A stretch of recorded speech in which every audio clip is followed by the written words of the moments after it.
कल किसी ने एक प्रश्न किया था यहां से अलग कि कोई तांत्रिक मेरे पीछे पड़ा है और मेरे वंश का विनाश करने का संकल्प किया है, वो मेरा नाश कर रहा है, क्या आप मुझे बचा सकते हैं? आपको सच्ची कहते हैं, किसी भी तंत्र में और किसी भी मंत्र में इतनी ताकत ही कि नहीं जो राधा नाम का जप करता है उसके ऊपर प्रयोग हो जाए। ये हम नहीं, अपने आचार्य बड़े बड़े महापुरुषों की बात कह रहे हैं। शाप ताप रोग शोक दारुण दुखारी, लाल इष्ट दुष्ट दलन कुंज भवन चारी। गोरे चरणार बिंदु को आपने अपना आराध्य देव मान लिया है और राधा राधा राधा हम आपको अपने विश्वास और अपने हृदय और अपने आचार्यों की वाणी के अनुसार कहते हैं, किसी भी तंत्र का प्रयोग नहीं होगा। तंत्र का प्रयोग जानते हो कब होता है? जब तुम्हारा अशुभ कर्म तुम्हारे ऊपर लागू होता है तो वैसे ही संयोग बन जाता है और वही तुम्हें दंड देने के लिए तैयार हो जाता है। अगर हमारा कर्म हमको दंड देने के लिए तैयार नहीं तो वैसे भी कोई तुम्हें दंड नहीं दे सकता। आप बिल्कुल विश्वास कीजिए, कौन काहू के सुख दुख कर दाता, निज कृत कर्म भोग सुन भ्राता। यदि तुमने किसी के वंश का विनाश किया है किसी जन्म में तो तुम्हारे वंश का विनाश होगा, वो नहीं तो तुम्हारा कर्म करेगा। अब तुम्हारे कर्मों का नाश कौन कर सकता है? नाम नाम अनुल्लिख्यानंतान पितदपराधान मधुपतिर महाप्रेमाविष्टस्तो परम देयम विमसति तवैकम श्री राधे गृणत ही नामामृत रसम। ये राधा नाम यदि उच्चारण कर रहे हो, मान लो हमारी प्रार्थना, तो तुम्हारे कर्म तुम्हें दंड नहीं दे पाएंगे। कोई भी इस त्रिभुवन में ऐसा पैदा नहीं हुआ कि तुम्हें कष्ट दे सके। तुम्हारा कर्म लागू होता है, वो कोई रूप रख सकता है, किसी भी व्यक्ति के दिमाग में बैठ सकता है, कोई भी घटना घट सकती है, तुम्हारा ही कर्म है, कोई दूसरा नहीं। तुम सोचते हो मैंने कोई अपराध नहीं किया, ये तंत्र के द्वारा मुझे नष्ट कर रहा है, भूल जाओ, तुम्हारा कर्म तुम्हें दंड दे रहा है। उसी कर्म का विनाश करने में समर्थ है भगवान नाम, प्रभु का नाम। और प्रभु भी जिस नाम को जपते हैं वो राधा राधा राधा। नाम संकीर्तनम यस्य सर्व पाप प्रणाशनम। जिते विनायक शुभ अशुभ विघ्न करे नहीं कोई, विघ्न करे नहीं कोई, डरे कलिकाल कष्ट भय। जो आनंद पूर्वक प्रभु का नाम, प्रियाजू का नाम उच्चारण कर रहा है, जितने भी शुभ विनायक अशुभ विनायक सब भयभीत हो जाते हैं। हर्षि हरिनाम जपत जय, उसकी कोई पराजय कर सकता है? बड़े बड़े यक्ष पिशाच गंधर्व राक्षस सब थर्राते हैं। जिसकी जिह्वा पे नाम होता है भगवान उसके अधीन होते हैं, दिव्य शक्तियां उसकी आसपास रक्षा करती है। अब आप लोगों को अध्यात्म से मतलब ही नहीं है, बस मनमानी आचरण करना, भोग संग्रह करना, भोगना, और जब कर्म लागू हो गया तो अज्ञान के कारण हम आरोपित करते हैं उस व्यक्ति ने मुझे सताया, अगर वो व्यक्ति सृष्टि में ना हो तो मैं सुखी हो जाऊं। ऐसा नहीं है, तुम्हारा कर्म दूसरे रूप में आकर के दंड दे दे। वो बहुत रूप धारण कर सकता है, किसी व्यक्ति का, किसी अस्त्र का, किसी घटना का, किसी रोग का। इसलिए आप हमारी प्रार्थना मानिए, पहले ये छोड़िए कि तुम्हें कोई कष्ट दे सकता है या दे रहा है, वो तुम्हारा कर्म ही है, किसी भी रूप में आ सकता है। कई बार सुना है कि एक गौतमी नाम की बहुत बड़ी तपस्विनी थी, उनके एक ही पुत्र था, उसको सर्प ने काट खाया, मर गया। तो वहां के कुल भील उठा करके लाए और कहा, हे देवी आपके पुत्र को काले सर्प ने काट लिया और वो मर गया। वो बहुत क्रोधित हुई और उनका आज हम सर्पों को ही भस्म कर देंगे। आकर्षण किया तो सर्प सामने उपस्थित हुआ, मैं तुम्हें दंड दूंगी, तुमने हमारे पुत्र को क्यों डसा? तो उनका, आप तपस्विनी हो, आप ऐसा कर सकती हो, पर मेरी प्रार्थना सुन लीजिए। मैं बिल्कुल अपने वश में नहीं था, मेरे ऊपर मृत्यु सवार थी इस बालक की, और उस मृत्यु ने मुझे विवश करके कटवाया है। बात समझ में आई? हाँ, ठीक बात कह रहा है। मृत्यु का आकर्षण किया, मृत्यु सामने उपस्थित हुई मूर्तिमान, कहा मैं अपने तपोबल से तुम्हें भस्म कर दूंगी। तुमने सांप को प्रेरित किया और सांप ने मेरे पुत्र को डसा और मर गया। तो उनका क्षमा कीजिएगा, मेरा कोई दोष नहीं, मुझे काल ने प्रेरित किया। काल से प्रेरित होने के कारण मैं मृत्यु सर्प के ऊपर अपना सामर्थ्य करके उसे वशीभूत करके उसे कटवाया और वो मर गया। हाँ, ये बात सही है। काल का आकर्षण किया, काल भगवान उपस्थित हुए, आपने मेरे पुत्र को क्यों मरवाया? तो उनका तुम्हारे पुत्र के कर्म से मैं प्रेरित था। काल किससे प्रेरित? तुम्हारे कर्म से, अर्थात तुम्हारे पुत्र के पूर्व कर्म से काल प्रेरित होकर काल ने मृत्यु को, मृत्यु ने सर्प को और सर्प ने डस लिया। तो जब हम विवेक से मूल में पहुंचते हैं तो हमारा कर्म ही हमको दंड दे रहा है, कोई दूसरा नहीं।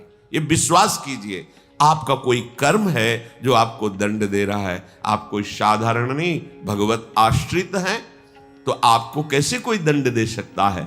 इसलिए एक उपाय है कि आपका वो कर्म नष्ट हो जाए जो दंड देने के लिए उद्यत है, उत्साहित है, वो है भगवन नाम, भगवद आश्रय। जिस समय आप अपने आप को और अपनी मानी हुई समस्त संबंध और भोग सामग्री को प्रभु के चरणों में समर्पित कर देंगे, अब किसी की ताकत नहीं कि वहां मनमानी कर सके। वो जो भी होगा प्रभु के विधान से होगा, और प्रभु के विधान को शरणागत सर झुकाकर स्वीकार करता है, चाहे वो कठोर रूप विधान हो या मृदु रूप विधान हो। मेरे प्रभु मेरा परम मंगल कर रहे हैं। रहा ना मेरे मन में कोई जो मुझको अपनी कह टेरे। बाहर से सब अपना अपना कह रहे हैं कि तू मेरा, लेकिन मेरे मन में तो केवल अपनापन श्री जी के लिए। ध्यान देने की बात, मेरे मन में कोई ऐसा नहीं है कि जिसे मैं अपना कह सकूं, वो केवल श्यामा श्याम है।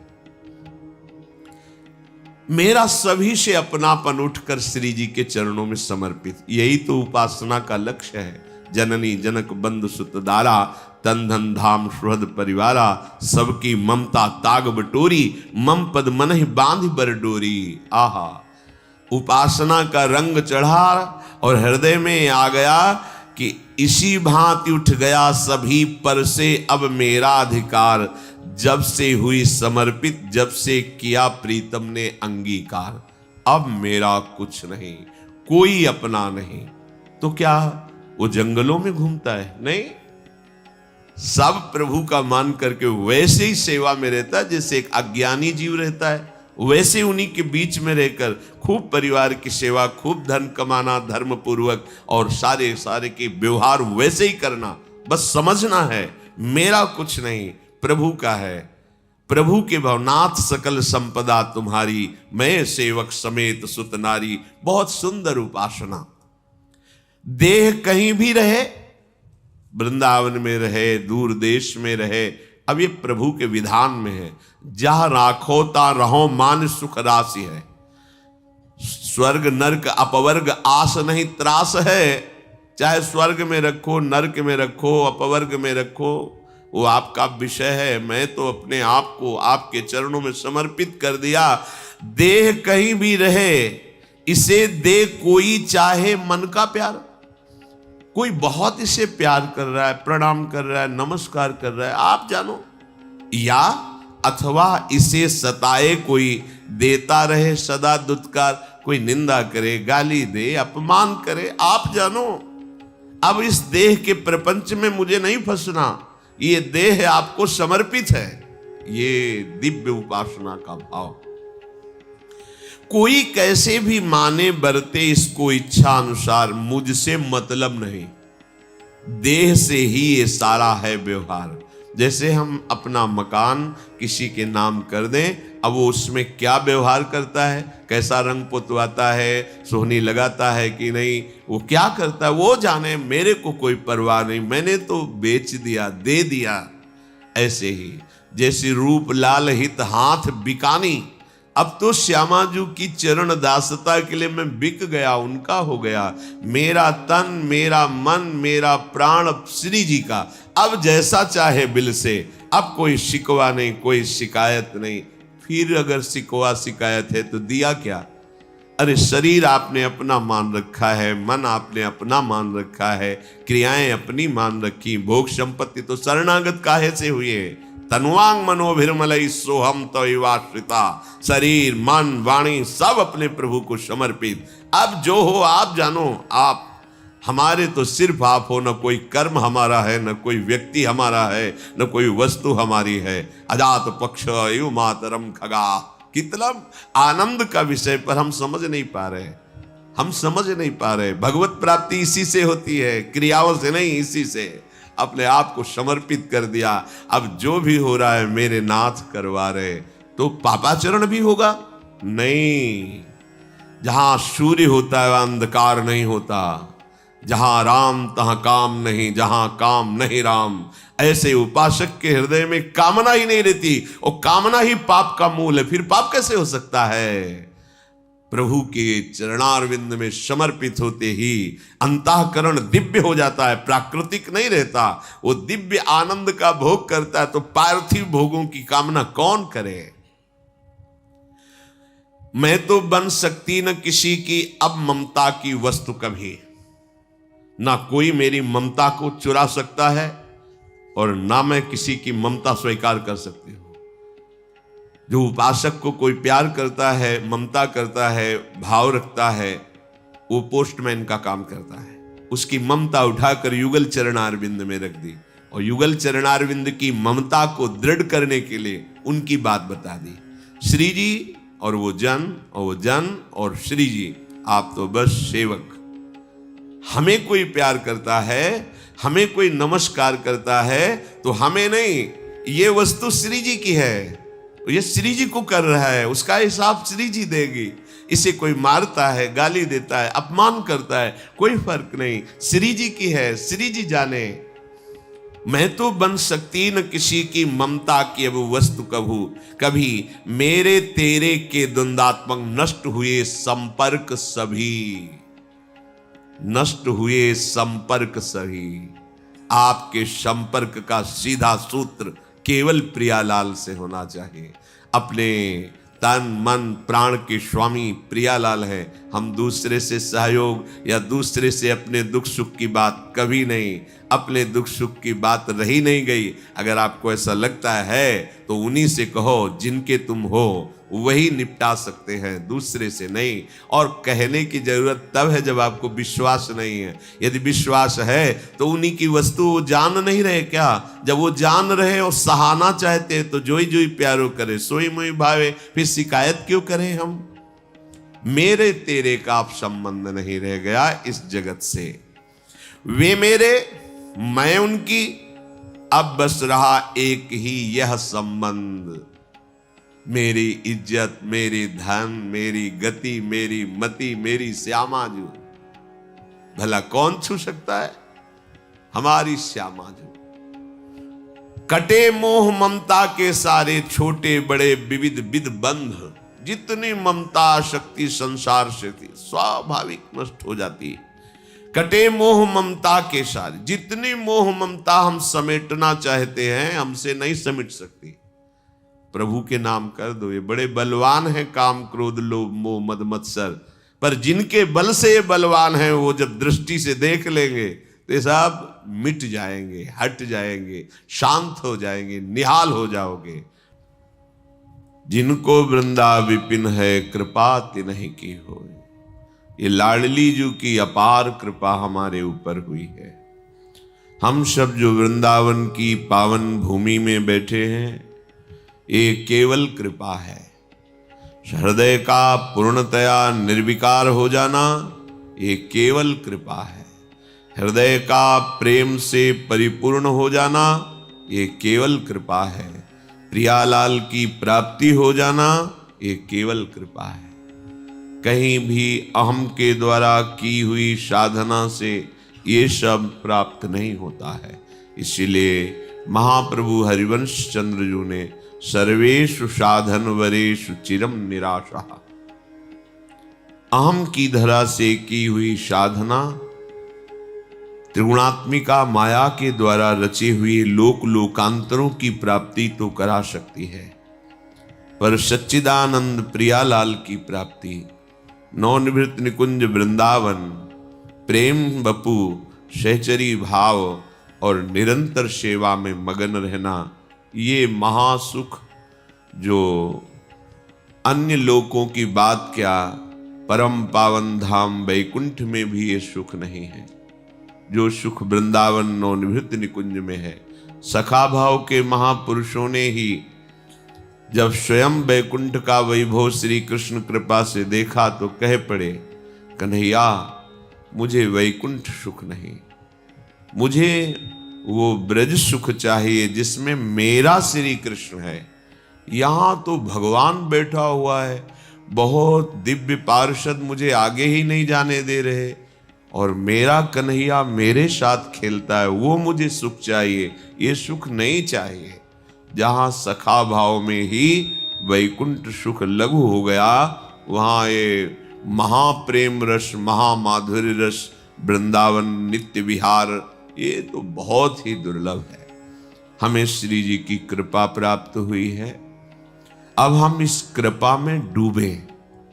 जो हमें प्राप्त हुआ है बहुत बड़ी बात है। राधा नाम, राधा धाम और राधा चरण उपासना ऐसी करुणामयी स्वामिनी है कि एक दो अपराध क्या अनंत अपराध बन जाएं, पर उस उपासक के हृदय में ये बात है कि मेरी लाडली जो, तो सच्ची मानिए उसकी किंचन मात्र दुर्गति नहीं होगी। प्रभु अधीन है हमारी श्री जी के, जाके अधीन सदाई सामरो, या ब्रज को शिर ताज, हमारे माई श्यामा जू को राज। बस आवश्यकता है इस बात की कि हमारी एक एक वृत्ति श्री जी में लग जाए, वो भी उन्हीं की कृपा से लगेगी। पर आपको जो उपासना मिली है, जो नाम मिला है, इसमें हमारे प्रयास की जरूरत है। हम प्रयास पूर्वक जितनी हम में ऊर्जा शक्ति है, सुख मिले ना मिले, हमें उपासना मार्ग में आगे बढ़ना है। खूब नाम जप करना है, नाम कीर्तन करना है, वाणी गायन करना है, वाणी श्रवण करना है, और जितने भी सांसारिक व्यवहारिक परमार्थिक कार्य हैं वो सब प्रियालाल के चरणों में समर्पित करना है। इससे एक दिव्य भाव आएगा आपके हृदय में। ये भाव कहने सुनने का नहीं, ये हृदय में होता है। प्रियालाल मेरे, मैं प्रियालाल का, कोई मेरा नहीं, मैं किसी का नहीं, ये अंतर की स्थिति में आता है। ये जब स्वयं आने लगे तो जान लेना कि अब हमारा प्रियालाल के पास जाना निश्चित हो चुका है। जब तक हमारा कुछ बकाया रहता है तो उसका हिसाब करने आना पड़ता है, लेना या देना, कर्म परिणाम भोगना, या जो हमने शुभ कर्म किए हैं, किसी को दान दिया है, किसी को स्वीकृत किया है, तो वो लेना, लेना न देना, तब प्रियालाल में मगन रहना। इसलिए हम सारे कर्म प्रियालाल को समर्पित करते हैं, चाहे व्यवहारिक हो चाहे परमार्थिक, तो वो हमारे प्रियालाल के चरणों में समर्पित हुए तो उसका परिणाम हमें प्रियालाल मिलेंगे। अगर हम शुभ और अशुभ कर्मों को अपना मानेंगे, कर्ता भाव रखेंगे, तो हमें भोगने आना पड़ेगा, शुभ कर्म भोगने और अशुभ कर्म भोगने। इसीलिए उपासना में सबसे महामहिम भाव प्रकट होता है उपासक के हृदय में कि मेरा कोई नहीं। कोई नहीं मतलब शरीर भी मेरा नहीं, कर्म भी मेरा नहीं, सामग्री भी मेरी नहीं, पूरे जगत में कोई मेरा नहीं, केवल प्रियालाल। ये आता है जैसे मीरा जी के हृदय में आया, मेरे तो गिरधर गोपाल दूसरो न कोई। न ये शरीर मेरा है, न संबंधी मेरे हैं, न ऐश्वर्य मेरा है, न भोग मेरा है। बिल्कुल। अब देखो जीवन मुक्त हो गया ना। जब कुछ मेरा ही नहीं तो फिर किसके लिए आएगा? जो मेरा है वो प्रभु है, तो प्रभु में लीन हो गया। ये स्थिति हृदय में धारण करनी है। व्यवहार में रहते हुए भी, गृहस्थ में रहते हुए भी अंतर से भाव रखना है, ये सब प्रभु का है, उन्हीं का है। तुमने प्रकट थोड़ी किया, तुम कुछ बना थोड़ी सकते हो। प्रभु के बनाए में ही तुम कुछ बिगाड़ कर रहे हो। उसी में खेल रहे हो। है तो सब कुछ प्रभु का बनाया हुआ, तुम्हारी बुद्धि भी प्रभु की बनाई हुई, तुम्हारा मन भी प्रभु का बनाया हुआ है, तुम्हारा तन भी प्रभु का बनाया हुआ है। पर जब तुम अहंकार कर लेते हो तो दिशा गलत हो जाती है, इसीलिए तुमसे अधर्माचरण पापाचरण बनते हैं और फिर उनका दंड तुम्हें भोगना पड़ता है। उपासक, मैं हूं एकमात्र उनकी ही, वे ही एकमात्र मेरे, रहा न मेरे मन कोई, जो मुझको अपनी कह तेरे। इसी भांति उठ गया सभी पर से, अब मेरा भी अधिकार, जब से हुई समर्पित, जब से की प्रीतम ने अंगीकार। देह कहीं भी रहे, इसे दे कोई चाहे मन का प्यार, अथवा इसे सताए कोई, देता रहे सदा दुत्कार।